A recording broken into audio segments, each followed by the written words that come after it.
ואלה המשפטים אשר תשים לפניהם. Those are the laws that you're going to put in front of them. And of course the question is, what is this week, what is this portion all about?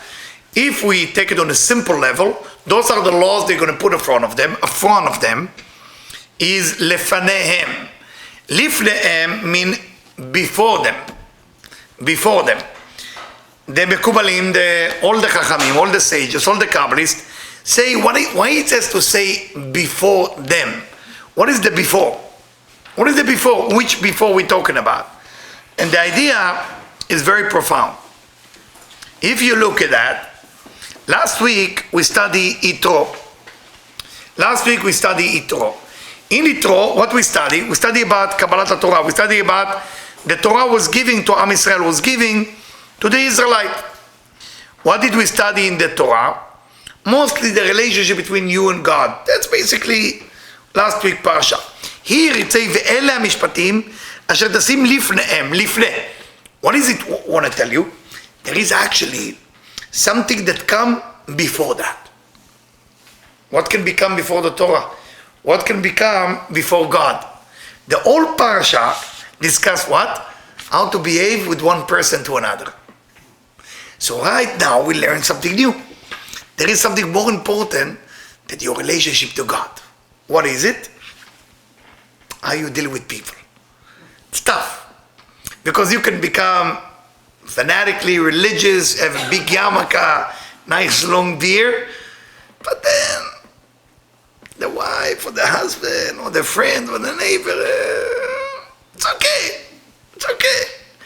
Here the Torah teach you lifnehem.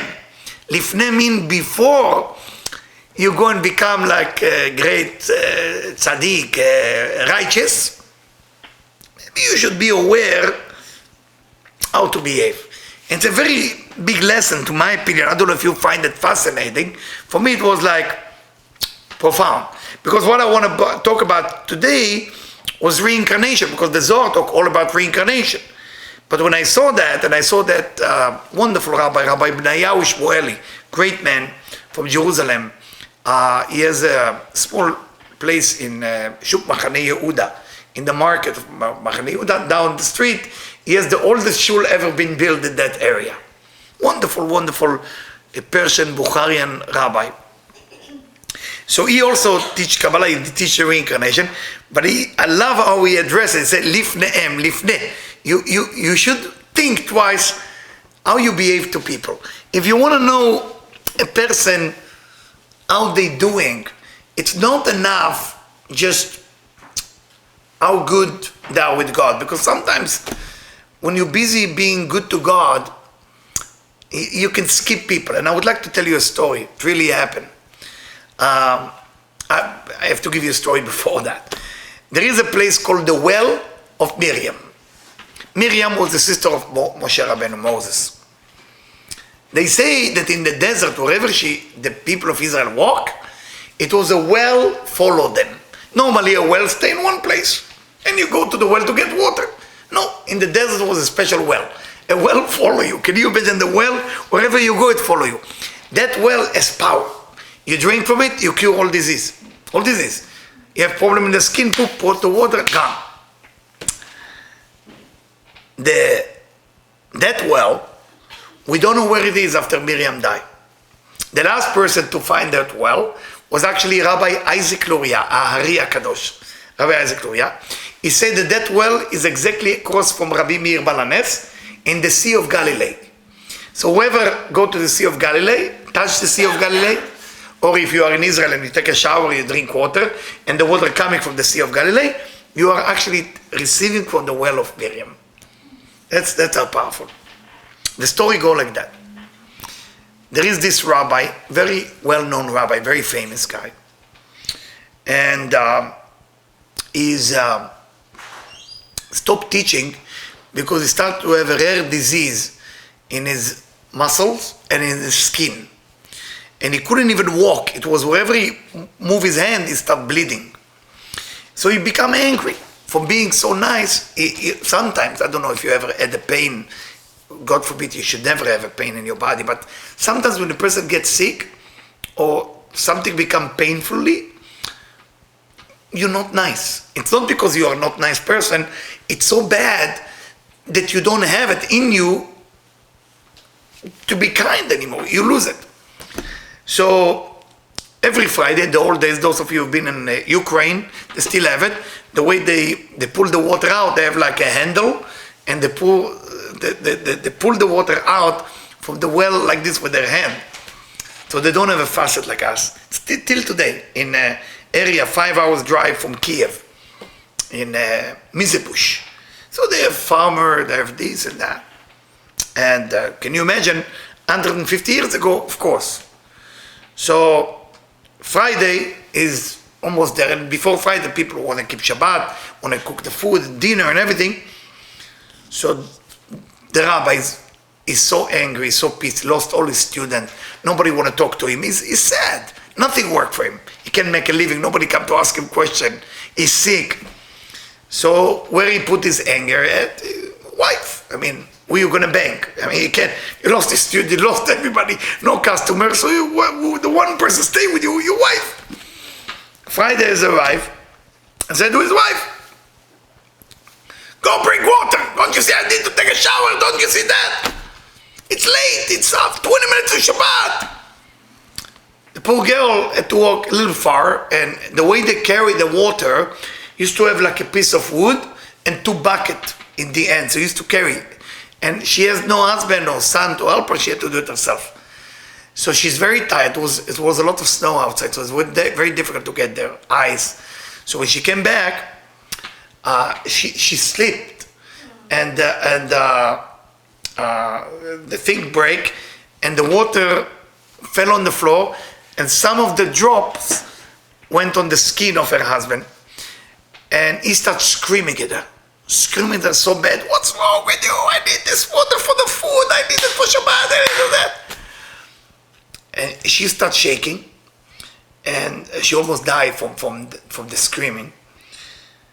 And after Shabbat, he looked at his area where the water was splashing his body, and that area get cured. And looked at his wife, and he started crying and said, honey, where's the water came from? I said, well, same place. Yeah, same place in the corner. I went there and I came back. That's why I was late. It was light, it's the same area. And they try, of course, to bring water, but it was no success. No success for this water. It was passing by. The well of Miriam, that blessing, it's always passing. It can come to your house too, the water, and you wouldn't even know. But because of his anger management, that he couldn't control his anger, because of that, she gets scared. She was afraid of her husband. The water went on the floor for garbage, and he could get cured for all his disease. Why am I starting the lecture with this story? I'm starting the lecture with this story is to share with you that sometimes anger that seem not a big deal. You're not angry with God, you're angry with the person, you're angry with your wife. What's a big deal? This is a big deal. Because you don't know what you're losing. You're angry with your husband, you're angry with your children, you're angry with your neighbor. There is a lot of opportunity that God send you, gift, cure, opportunity for business. You have to learn to behave with human. And that's why the Torah says, before you do the connection to God, look into yourself. Are you know how to behave to people who are not nice to you?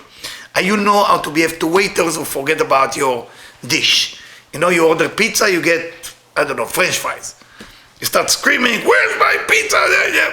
Or do you believe in God? If you believe in God, there is a mistake that to be.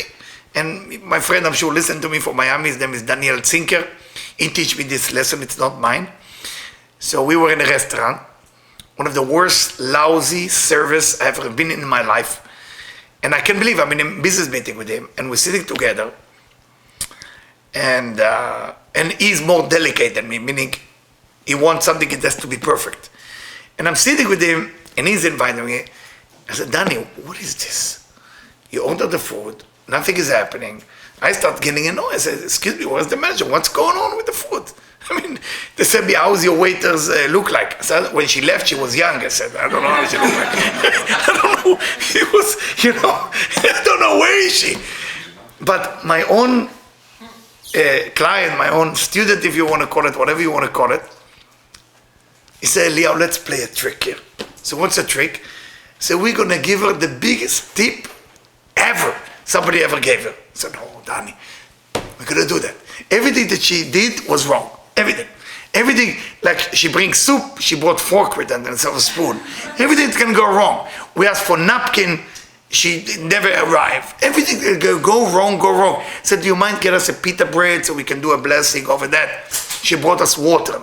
So no, pita, the bread. And the guy, I'm looking at him, and he's laughing. And I learned that lesson for him. I always give him credit for that. I said, Eliyahu, whatever the bill is, we're giving her 25% tip. I said, no, you're out of your... We're doing it. Please, Eliyahu. I said, okay, let's do that. And it was a lesson. It wasn't about if she deserved it. She didn't deserve it. It was for us. Because we were angry, we were upset. Can I be nice when I'm not in the mood to be nice? That's called lifne'em. Lifne, before the Torah, before your connection to God, before everything, can you be lifne? Lifne, before, can you do right? Can you do it right? So this is a lesson, my friend. I will not tell you that I always remember that. I teach it, but it doesn't mean I'm there. I cannot tell you I'm there. But it's a beautiful lesson, and we all, include myself, can learn something from it. So I want to be there. That's why I'm teaching it. I want to be there too, so I can be when a waiters come, when something's not working, when somebody cut you off on the road. Lifne. Say to yourself, can I act different when I don't want to act different? Can I act different to my kids? Can I act different to my wife? Can I act different to my husband? It's tough. But God tell you, listen. So the whole parasha talk about human-to-human behavior. It's the whole parasha. So everybody asks, why is this parasha come after Yitro, which is 10 Commandments, God on the mountain? Tell you, after you receive the Torah, wait. You have to learn this. And the Mishnah said, Derech Eretz kadma la Torah. Derech Eretz, I would say Derech Eretz. Well-behave, well-manners behave, come before the Torah. How you behave, come before Torah.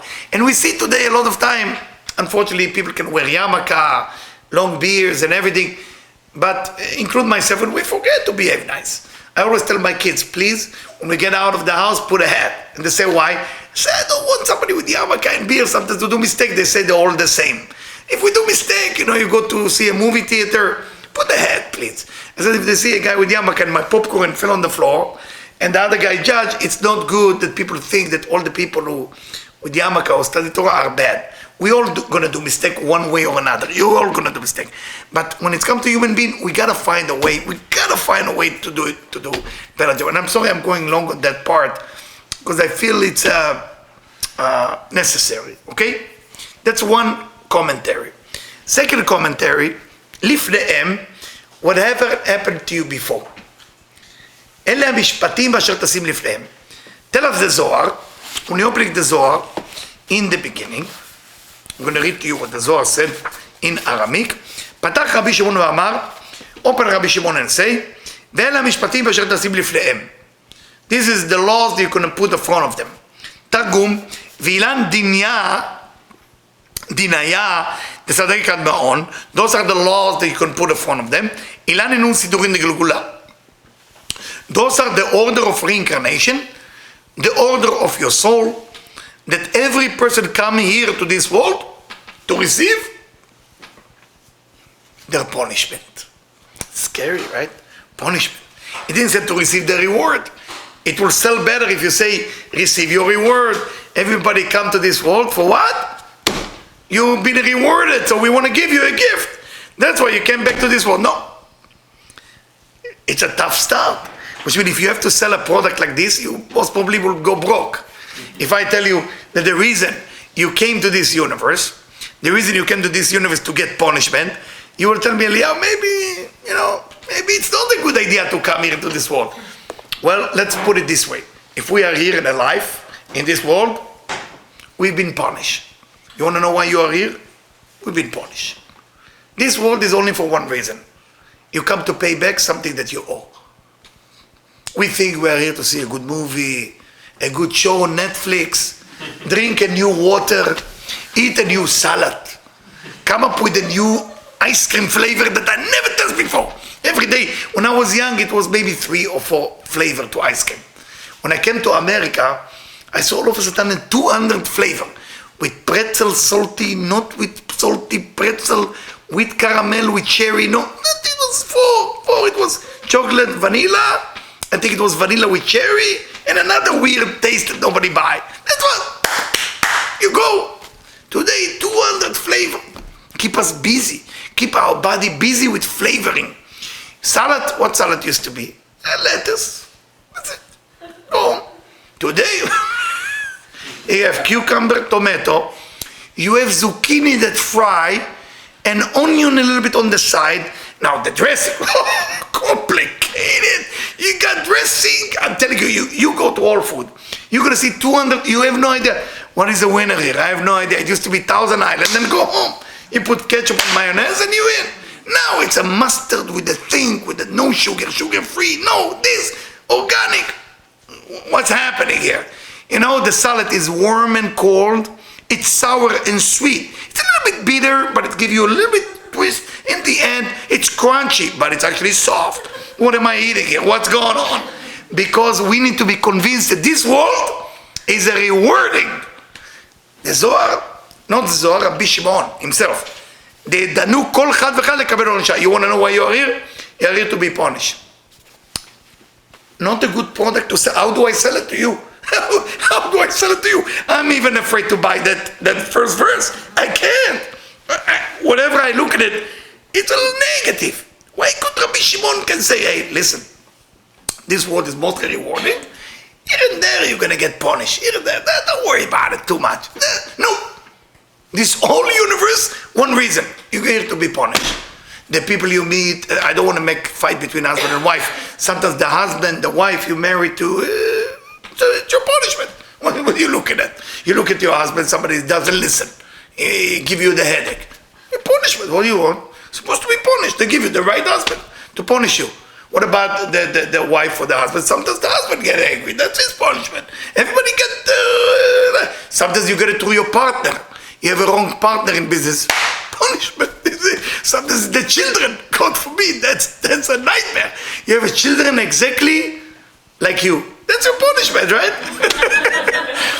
It used to be a time when people used to go to the rabbi and ask, I have a problem, rabbi, I don't know what to do with my kids. They problematic kids. And the rabbi said, you know, I always wonder. Everybody come to complain about their children, that they are misbehaved. Nobody ever came to me to complain to me that the children physically look like them. Did you ever see a parent who's upset that the children look like them? Never. I think it look like the mom or the father. That's what people say. What if you say, your daughter exactly behave like you? No, I don't think so. Look like me, yes, but I'm much better. It's a funny thing. I mean, it's a funny, like, that's what the rabbi answered. He said, everybody complains how they look, but when they behave wrong, in our house with Debbie and me, usually when Debbie want to tell me that my son did wrong, it's not our son anymore. It's become, Eliyahu, your son is, something's wrong with your son. When it's good, you see our son, we're so proud, our son. When it's bad, Eliyahu, your son. Okay, better talk to him. It's a funny thing, you know. It's a thing that parents kind of, if it's wrong, but we need to understand it's Gilgulim. It's all reincarnation. We live in the universe of reincarnation. You're gonna meet the people that you harm in another life. If you stole in another life, they're coming to take your money. I don't care who you are or what you are. They're coming here to take your money. You hurt them, they're coming to hurt you. You can't run away. People think they can run away and hide. There's no running away. If you feel that your life is not going to where it needs to go, and you did everything in your power, it's part of a last lifetime. The Tikkun HaZohar said that money, specifically money, has to do with what happened to you last lifetime. If you were cheap last lifetime, this lifetime you're not going to be... If you have money, you will suffer with it. And if you don't have money, it's because you didn't give enough last life. Very simple. Money is for you to be generous. If you always worry till age of, 70 or 80, and you keep the money like that, sometimes Benjamin Franklin got to see the light of the sun. You cannot stay in the wallet all the time on your safe. Some people lock it, and every day they count how much they have in the money. The old Persian tradition, whoever is Persian, is never to count the money too many times. I don't know if you are old Persian tradition. You can count the money more than one time. If you're a new Persian, you wouldn't even know that. But Persian know, the old Persian tradition, never counted more than one, because it's giving ayn hara to the money. Giving evil eye to the money. Ayn hara means in Persian, chesh bebad. It brings chesh bebad to the money. I speak Farsi to Farsi Middle East. So, I'm not a Svani, don't worry. If you are, I'm sorry, it happened. I'm not Shirazi too. I love to play with the Persian a little bit like that. Anyway, so the idea is to get into a place that you need to understand when things not working for you, at least you're paying your price. You're paying your price. I wish I can describe to you, and if Debbie allowed me to describe some of the story I'm going through every day, and what I went through on Friday, I really cannot put it on the camera. But one day, maybe on Purim, when I get drunk a little bit, and Debbie allowed me, take you to my office and start telling you some story. And please don't record it. You just be with me. Some story that I'm going through with I have my punishment too I have to deal with. Things don't always work the way I want. But that's a way you make your something called tikkun. What is tikkun? You clean yourself. You clean. Why do you need to clean yourself? Very simple. Within you, your inner core is the most beautiful thing. Do you know that inside, deep inside, you are happy? Deep inside, you're safe. Deep inside, you have no panic attack. Deep inside, you don't have pain. Deep inside, you're not depressed. Deep inside, it's all perfect. But this deep inside is covered. Another layer, another layer, and another layer. Those layers has a name. It's called kelipot. Kelipot. Shells. Those shells need to be removed. You gotta peel them. Sometimes, I don't know if you ever had pain or when I was in the army, I used to suffer from ingrown nails in the large toe. You ever had something like this? Right. So you have to do surgery on yourself. Until I met the best doctor, he's in the valley actually. He performed a surgery. I wish I would know his name. Debbie might know his name. He's the best doctor. He's Persian, happened to be Persian, the best. He did surgery, never come back again. But I had to do it myself. It's the most painful thing that you gotta do. Now that pain is part of my tikkun too. There's no mistake. If something go wrong, it's part of God. If it's going right, maybe somebody fooling you. But if it's going wrong, it's a cleansing of your shell so you can discover your true self inside. So don't get angry with yourself when things not working. You go into business deal, you sign a contract, everything is okay, then somebody fool you. It's part of the thing. It doesn't mean you are an angel and you have to love the person who took your money, but at least understand there is reason for things. It's all ele Mishpatim. Those are the laws of reincarnation, says Rabbi Shimon. And he continues, Ki tikne eved ivri. If you buy a slave, that slave has to work for 6 years. Nobody buys slave today. You go to the market or you go on Amazon, hey, can I have a slave for 3 years? Can you imagine? Who buy a slave? Why? If they say the Zohar is forever work, why they talk about slave? Amazon doesn't sell slave. So, what is telling us Rabbi Shimon? Rabbi Shimon say like that. חברים, friend, כאן הזמן לגלות כמה סודות. I'm here to reveal few secrets. נסתרים של גלגול. A secret about reincarnation. כי תקנה עבד עברי. What does that mean when you buy a slave? שש ימים יעבוד. היינו שהנשמה מתחייבת בגלגול. Who is the slave? Your soul. Sometimes because of something you did wrong, your soul has to come here and pay the price. So you are like slave that have to be here. You have to be here. And when you have to be here, you have to pay whatever you did wrong.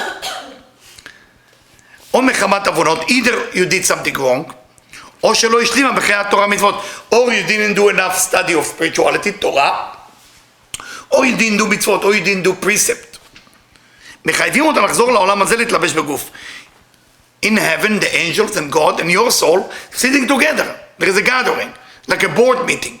So your angels, your personal angel, other angel, God himself, and you. You not with body, you with soul. And you say, okay, what do you want to do? I mean, we got to make a decision here. Do you want to go back to the body? They give you few options. So the best, you go back to the body, meet the wrong people, they will make you suffer, you cover up for all the wrong thing you did, and then you come back here. Just finish what you have to do. Okay? Unfortunately, people look at difficulty, or God forbid, health issue as random. There is no random, guys. Even the people who believe in the uncertainty principle, I don't know how many of you study physics, there is something called the uncertainty principle. The uncertainty principle, it looks random to a human eye, but it's not uncertainty principle from the POV of the creator. Do you know what the uncertainty principle? I'm talking to myself here. Oh, you follow me? Okay, later on Google what is the uncertainty principle. Even that is not random. Nothing is random. דיינו לחזור ולהיוולד להשלים המוטל עליה ב-70 שנות חיים בעולם הזה. How many years are you supposed to finish your tikkun? 70 years. If you live longer, like Kirk Douglas, it's a gift. He died when he was 103. God bless his soul. Right? 70 usually is there. After 70 is generosity that they give you because you might need to do work for other people. That's why in 83, a person, if it's a man, he does bar mitzvah. Some women, when they become 82, they do also bar mitzvah because it's on top of 70. Whatever is on top of 70 is a gift. So if a person lives till 83, you do second bar mitzvah. Kirk Douglas did that, by the way. And that's when he started putting tefillin again, if you read his life story. You know?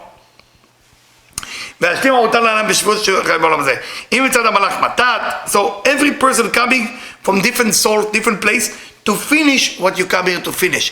So you need to understand it, because if you don't, then life look like not fair. Look at life not fair.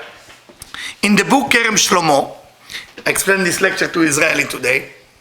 In the book Kerem Shlomo, written by the lineage of the Hasidut of Babov, the Admor of Babov, he writes that every pain you go through, every type of pain you go through, emotional pain, physical pain, you have to stop for a second and say, and you have to get to that place, you have to meditate, like sit with yourself and meditate, empty yourself totally, and ask yourself that question: is God love me? Do you think that God that created my soul and me love me? If the answer is no, I can't help you. If you believe it's yes, that you're the one who created you, love you, then why do you have pain? If you believe that that pain is the best thing that can be for you, then slowly you remove those layers and you discover the inner soul. That's what the Admor from Babov write. And the way I will explain it to you is like that. Many years ago, I was supposed to have a date with one of the worst human beings in my life. But before the date, it seemed like the best human being I ever met in my life. I don't know if you ever went through disappointment in life, like before and after, kind of the look in a diet, but before and after a date. I don't know if they should put some post before and after, and they should put it on those match.com, like to put people down, say that's before I met him, that's after, don't go with him, you know. So the before I mean, what can I tell you? She was the smartest, like one of the smartest brains. She's still one of the smartest brains in the United States, American, one of the smartest brain. I was expecting wisdom. So for me, somebody who beat me in chess 20 times, and being Sephardic man, it's very hard for me that a woman actually crushed my ego. She did. Smart, everything, 10 to 10. I mean, so I was next to her small. I said, oh my God, if she want to date me, it's going to be good. I called to my friend. I said, I need your car after Shabbat. So no problem, here's the car, no problem. He has a new car, beautiful. I'm ready to go. I have a date, everything is working. And I'm getting into the car, start the car, nothing, dead. So what's wrong? It's a new car. Now, being Israeli, we jump car by ourselves, we're fixing everything by ourselves, opening the car, look what's going on. The battery looks new, everything looks new. I call my friend, say, let me send my friend, we go and we jump the car, we try, nothing works. So listen, I'm losing, but I'm 1 hour late, 1 hour. It's not like today, you need to understand, we didn't have text. You have phone, and you have to go to the house and call, and somebody is not in the house, you can call. Maybe we have a beeper, so you do 911 beeper, it doesn't look nice for the date. I don't know if you understand this whole politics. This whole beeper thing was a problem, and I have the expensive one when you can write something extra. Do you know what I'm talking about? Yes. It was like extra size. Yes. I had it better. People have small, I have the one that you can actually write extra words. I don't know if you even know what I'm excited by telling it, but most people have no idea what I tell my children. I had the good one. I have the one which you can see, yes, no. You know what I'm talking about? You have the small, only with number, and you have the big. I have the big one. It's with a company that actually answers for you. Yes. So I did everything I could. My hand is with grease and problem. No, not a good date. That date ended up with one of the nightmares of my entire life. Now, if you asked me before, it's terrible, it didn't work. If you ask me after, thank God it didn't work. Like, thank you God for all the mistakes you did. So the Admor of Bobov said the same thing. It says that many people, before it happened, they get angry when they have pain in their body. When you have pain in your body, you get angry. When you have sick, you get angry. When you lose money, you get angry. All the mistakes that seem like random are not random. They specifically designed for you to get to a better place. But because you don't believe, that things become worse and worse every day. Every day. But if you say, you know what? It's a blessing. Now, God, I don't want you to remove it. I just help me to see the blessing in it so I can finish with that. I don't want to feel pain. But I know you did it for me so I can wake up, that I can go to something. I know you killed the battery so I don't meet these girls who destroy my life. Thank you, God, for the battery. Thank you for the car that is not moving. Thank you for the flat tire. But instead of it, what we do, it's wrong. I give charity, I pray 3 times a day, I eat kosher, I did birkat, I do everything. Why it doesn't work? That's why it doesn't work. So you would not do a bigger mistake. That's why it doesn't work. So everything that doesn't work in your life, don't look at it. Don't judge God. Don't judge life. It's a blessing. And once you say it's a blessing, you know what happened? It turned into a blessing quicker. So all what you need to develop is called patience. If you don't have any patience, you would never see the end of the picture. For that reason, if you try to explain to somebody who never saw somebody bake a cake, in the beginning from that will come a cake. It doesn't look a cake. It looks eggs, some flour mixed together.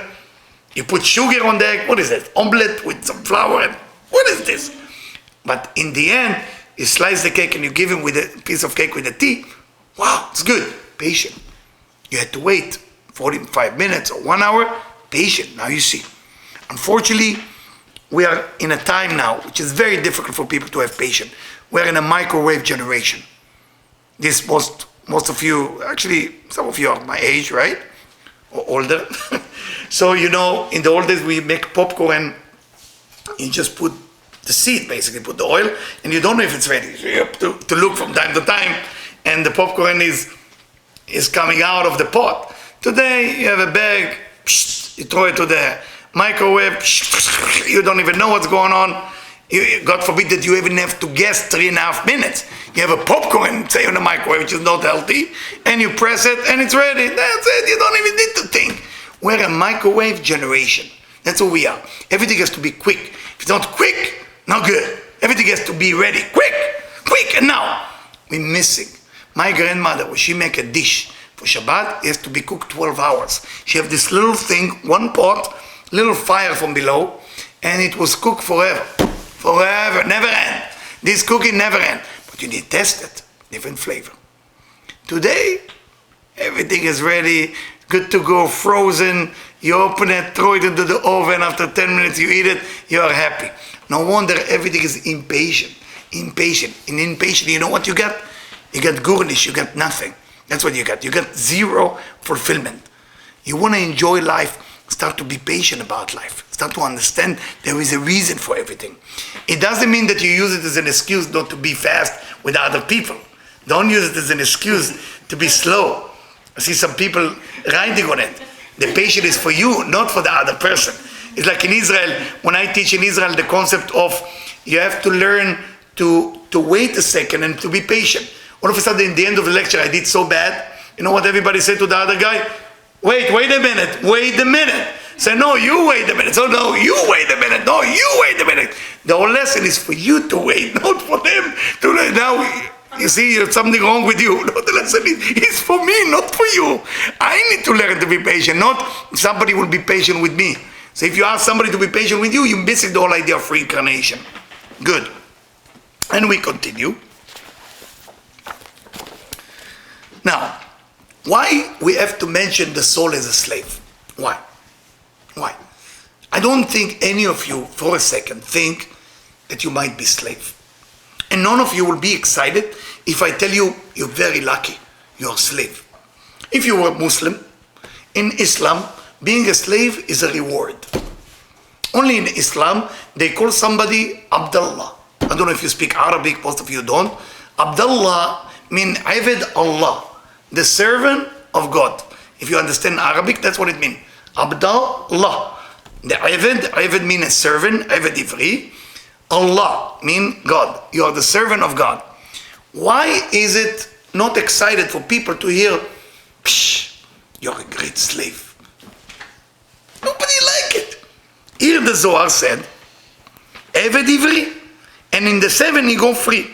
What is the sword? What is the meaning? The Zohar bring a section from portion Behar. And look what the Zohar said.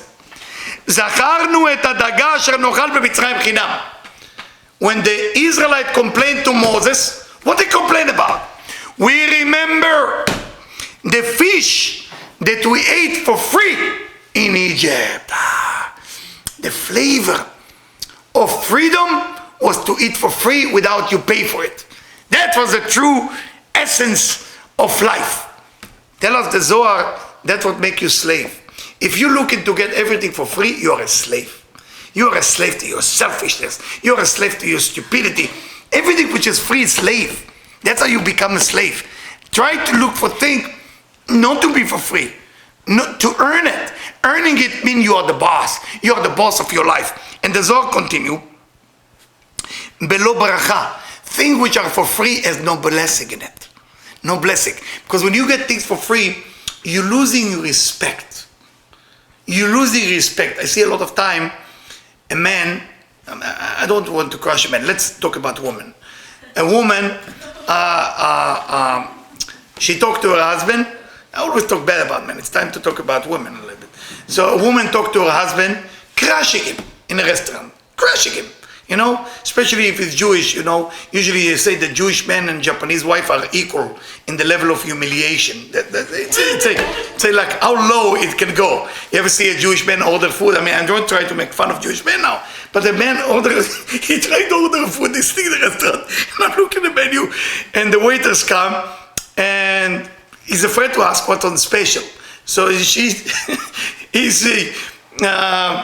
said, well, I think the brisket, and the wife said, you don't like brisket? Yeah, I knew I don't like it. I don't know even why I'm looking at it. And I look at them and I start laughing. Yeah, just remember, I don't like it. No, so it's a very, very thing. And the wife is very tough on him. I'm not saying all wife, but it happened to be a place I'm sitting and I'm waiting for my friend, and I was looking at them. And I happened to know the woman. And when she talked to, she have a nice, successful business. When she talked to other men who come to her business, she talked to them so nice. I mean, your wallet is already open when she talked to you. So I said to myself, why to the husband, she talked like he's a... Nobody. I don't want to say the word, doesn't matter. I'm afraid even to say the word. And then those men, she's treating them like kings and kings. And the idea is, when you get married, sometimes you are fooling yourself to think that your wife or your husband come for free. You have to believe that when you meet your wife or when you meet your husband, stop, like this Kabbalist used to do, before he coming home on Friday from the synagogue, he used to stop at the door, wait, and then he walking in. And students used to see him and say, what is he doing? And then not only that, he fixed himself, the shirt, the tie, the hat, he makes sure it's all clean, and then he walk in. So the student asked, Rabbi, are you okay? You married for 27 years. We're like, well, what happened? Saying, sometimes I take my wife for granted. Sometimes you take your husband for granted. We all do that. If you marry, we all do that. You gotta stop not to think it's for free. Because if you think it's for free, you become slave. If you start to look at everything with a value, then it become with value. But if you always finding, how can I benefit from my partner? And it can be food that they're serving, it could be sex, it could be whatever it is. And you take them for granted, it's free. So, how is it work? That you need to learn how to become a servant. That servant, they say it's like a bull. You've never been a farmer, none of you have ever been a farmer, but in the old days, the farmer used to have a bull, two big strong bull, and they put on the bull, on the neck, it's called yoke. You heard that word of yoke? It's like something around the bull. What would the bull do without that yoke? Nothing, eat some grass, go to the toilet from time to time, make some kids, and that's it.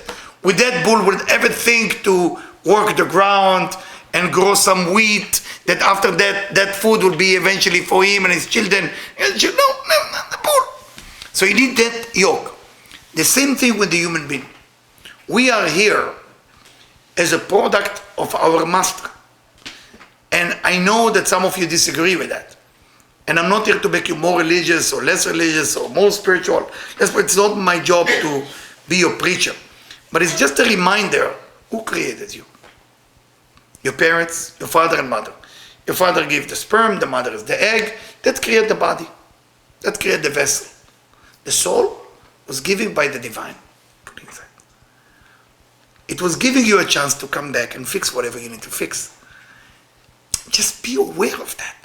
And then when you be aware of it, whatever you do, you stop and you think. And when you stop and think, you will do better. But if you don't stop and think, if you don't empty yourself from what I think is right, don't rush. Wait a second. Understand what's going on around you. You have an opportunity. So for that reason, the same thing, and I know you don't like it, that's the language of the Zohar, like the bull serve his master, the same thing, we have to find a way how we serve our master. Once you decide that you agree with that. And your master is, of course, the divine, God, whatever you want to call it. But again, I'm not here to preach to you, that's what you got to do. I'm just here to share with you an opinion of Rabbi Shimon, an opinion of the Zohar.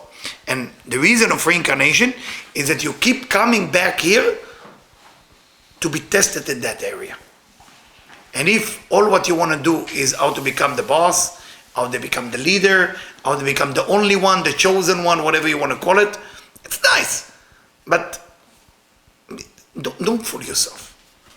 Don't fool yourself. What do you think? You just randomly born to your parents, randomly born, come to live in LA, randomly meet that friend, randomly work with that job, randomly have money or not have money, randomly you're tall or you're short. Everything was designed.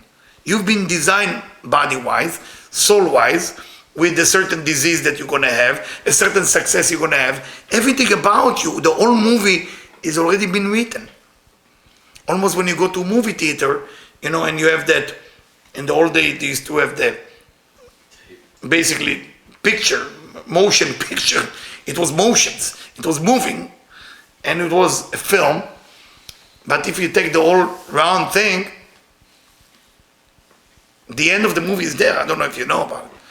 You don't like it, I know, but you know where the end of the movie is? When the wheel becomes smaller. It's in the end. Away from the smaller, where the ego is big, that's when you are away from the end. It's like life. The wheel, the film, I don't know if you ever saw it, if you ever went in the old days to movie, 70, even 60, so it used to be big, and then as you're getting to the end, Those of you who have Super 8 in your house, if you know what Super 8 is, it was more 8 minutes video, movie. Put it, my father used to have it, and put it on the white wall, and then in the end it makes some noise. When it's coming to the end, if you remember that, it was kind of green, Fuji or Agfa, it was some company, I don't remember, Kodak. So, and that show you that you come to the end. So a person, in one point or another, has to come to terms with himself. How can I become small? How can I become nobody? It's a hard job. It's a hard job to become nobody. It's very difficult, very difficult, very difficult, very difficult. Especially people like me, we always have ego. Doesn't matter what we're going to do, we have ego. People come to us for help, ask a question, information. They're always going to have ego. That's the toughest job of not having ego. You teach, you do, you're going to have ego. The ego will chase you wherever you go. And no matter how much you're going to hide and how much you're going to do, ego. Every rabbi, every teacher will have ego. More than the people that he teach. You have to remember that. So if a teacher tell you that he doesn't have ego, always more than you. More than you. That's a problem. So in a Gilgul, in a reincarnation, you gotta fix it. You gotta fix it. You gotta look inside. How can I become Abdullah? How can I become the servant? How can I become the bull with the yoke on my neck? All right. You have a few more points I can share? Can your brain handle you? Please. Ask. You said that our lives are already determined. So Yes. Of course. How would it change? Would it change if we change our... The life don't change. The life don't change. Most of the time it doesn't change. But you come here for a mission. Do your mission. Why do you want it to change? Let's say you come here to save 10 people. Do it. It's not, why do you want it to change? You come here to help, what should I say, a useless human being. Somebody, no chance for them. Help. You know, I remember, I'll share with you a story. In one point, I'm trying to remember which city it was, Chicago. I was in Chicago. Those of you who know Chicago, there is area in Chicago called Skokie. It's a weird name, I know. It's called Skokie. That's the name. What can I do? It's called Skokie. I don't know who came up with the name Skokie. Where are you going? I'm going to Skokie. Doesn't sound good, but Skokie. So I'm teaching in different areas in Chicago, and I end up with, I would hope for a better client or better student, but that's, he sent me, and I'm giving lecture. I'm flying from San Diego. I finished lecture in California. I'm going to San Diego, single, so I could fly so many times. So from San Diego, going to Chicago, we're renting a room in the hotel. My team is waiting, everybody's waiting.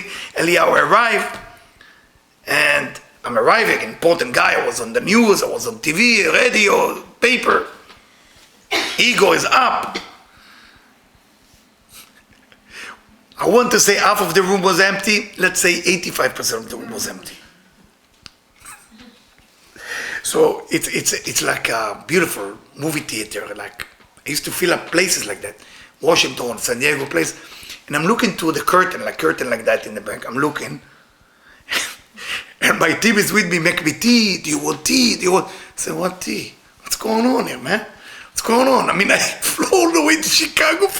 What's happening? What's going on? Eliyahu, we did our work. We did everything we can. It's Chicago. It's tough.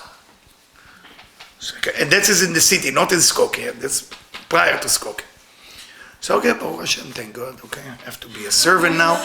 Gotta give 8 hours lecture to chairs, basically. Talking to the chairs with 12 people on them that I have to talk to them. But it's beautiful place.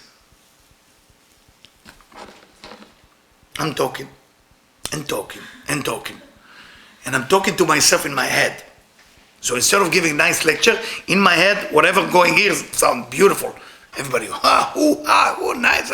But inside my head is another storm going on. Inside my head is, what am I doing here? And when I don't want to say the words, we're getting out of here. How are we getting out of the Chicago situation?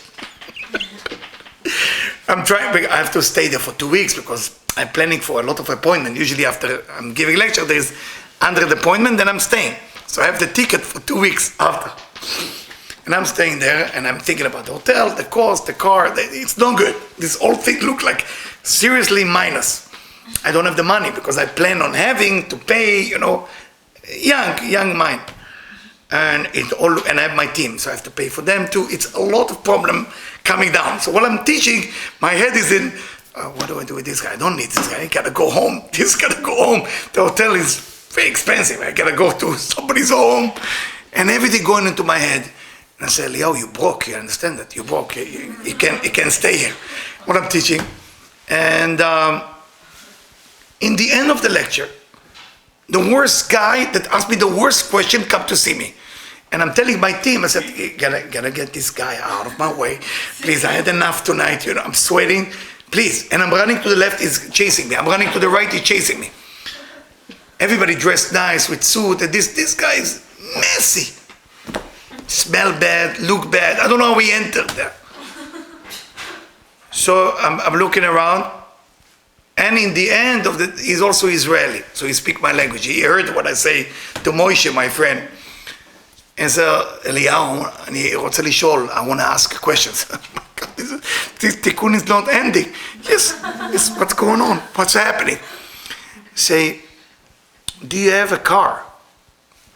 It's a weird question to ask me. Excuse me? Do you have a car? You're in Chicago, do you have a car to drive? So, in my head is mentally healed, so I'm not even answering. So what does it matter if I have, what was this question? Do I have a car?